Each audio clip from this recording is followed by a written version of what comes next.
اس episode کے آغاز میں آپ لوگ دیکھیں گے اسمہان سلطان مرمراجک میں بینگے سلطان کے پاس تھیں اور کہہ رہی تھی، آپ نے جیسا کہا ویسا کر کے دکھایا، اختمور کو سردار بنایا اور مرمراجک بھی لے لیا، آپ نے خود پر میرے اعتماد کو درست ثابت کیا۔ بینگے خاتون، یہ سن کر بینگے خاتون کہتی ہیں، استغفر اللہ، مجھے اتنی توقع نہیں تھی، وہ تو میری سوچ سے بھی زیادہ بہادر نکلا۔ اسمہان سلطان کہتی ہے، کیا اب بھی عثمان کے ساتھ اس کے تعلقات خراب ہیں؟ بینگے خاتون کہتی ہے، بالکل، اب عثمان کے ساتھ اس کا کوئی تعلق نہیں ہے، عثمان اس کے ساتھ نہیں ہے تو کیا میں اس کے ساتھ؟ اسمہان سلطان کہتی ہے، سائے کا کوئی اپنا وجود نہیں ہوتا، اختمور نے بالکل درست فیصلہ کیا، اب تیمور کے اعتماد کو لوگوں پر بڑھانے کے لیے ہمیں مزید فتوحات کی ضرورت ہے، بڑی فتوحات کے لیے ہمیں زیادہ طاقت کی ضرورت ہے، ہمیں آپ کی طاقت چاہیے والدہ سلطان۔ اسی دوران جلالی وہاں پر آ جاتا ہے اور کہتا ہے، والدہ سلطان، عثمان صاحب نے خبر بھیجی ہے، اس نے آپ کو افطاری پر بلایا ہے اور باقی سرداران کو بھی مدعو کیا ہے۔ یہ سن کر اسمہان سلطان بینگے خاتون سے کہتی ہیں، اس نے نعمان کو ہرا دیا، اب وہ اس چیز کا دکھاوا کرنا چاہتا ہے۔ بینگے خاتون کہتی ہیں، نعمان اب بھی سانس لے رہا ہے، یہ کہاں کا انصاف ہے؟ اسمہان سلطان کہتی ہے، عثمان کا انصاف اتنا ہی ہے بینگے خاتون، اور کہتی ہے، جلالی سرداران کے لیے بہترین طائف تیار کرو، ان کو یہ یاد دلانے کا وقت ہے کہ طاقت اور اختیارات ہمارے پاس ہیں۔ جلالی کے جانے کے بعد اختمور اور ارجک وہاں پر آ جاتے ہیں۔ اختمور اسمہان سلطان کو سلام کرتا ہے، اسمہان سلطان سلام کرتے ہوئے کہتی ہے،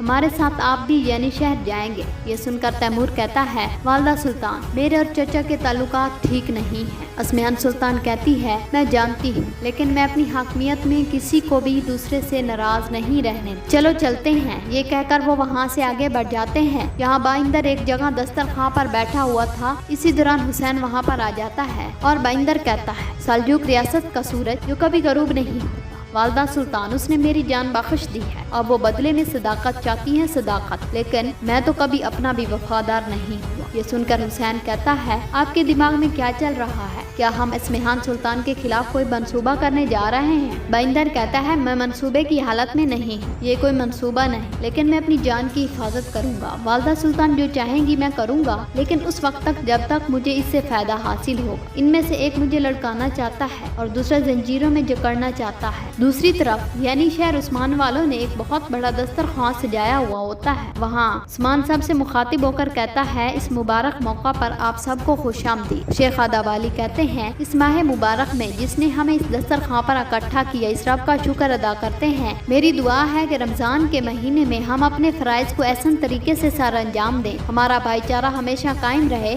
ہم اتحاد کے لیے جییں، اللہ تعالیٰ کے احکامات کی پیروی کریں، یہ مہینہ اور آنے والی عید ہمارے لیے وسیلہ ہوگی انشاءاللہ۔ ہم آپس میں بھائی بھائی ہیں، مومنوں کا بھائی چارہ کفار کے خلاف ایک ڈھال ہے، ہمارا بھائی چارہ جتنا مضبوط ہوگا ہماری ڈھال پائیدار ہوگی، اللہ تعالیٰ ہمیشہ اس راستے پر ہمیں قائم رکھے۔ یہ سن کر عثمان کہتا ہے، آمین میرے شیخ، آمین، شکر ہے اس پروردگار کا جس نے ہمیں نعمتیں عطا کی، جس نے ہمیں صحت عطا کی اور ہمیں اس راستے پر قائم رکھا۔ اسی دوران ایک سپاہی اذان دینے لگتا ہے، جب وہ اذان مکمل کر لیتا ہے تو سب لوگ اپنا روزہ افطار کرتے ہیں۔ عثمان کہتا ہے، چلو شروع کرتے ہیں۔ یہاں غزان خان کے سپاہی کاروان سرائے میں موجود تھے، جبکہ نعمان اور شیمان کو انہوں نے باندھ رکھا۔ کماندار اپنا روزہ افطار کرتے ہوئے ایک خدمت گزار سے کہتا ہے، نعمان کو بھی کھانا دو، اس کو تبریز جانے تک زندہ رہنا ہوگا، یہ اپنی غداری کی قیمت ادا کرنے سے پہلے نہیں مر سکتا۔ یہ سن کر نعمان کہتا ہے، غداری میں نے نہیں کی، بلکہ مسلمان غزان خان نے کی ہے اور وہ اس کی قیمت ضرور ادا کرے گا۔ یہ سن کر کماندار کہتا ہے،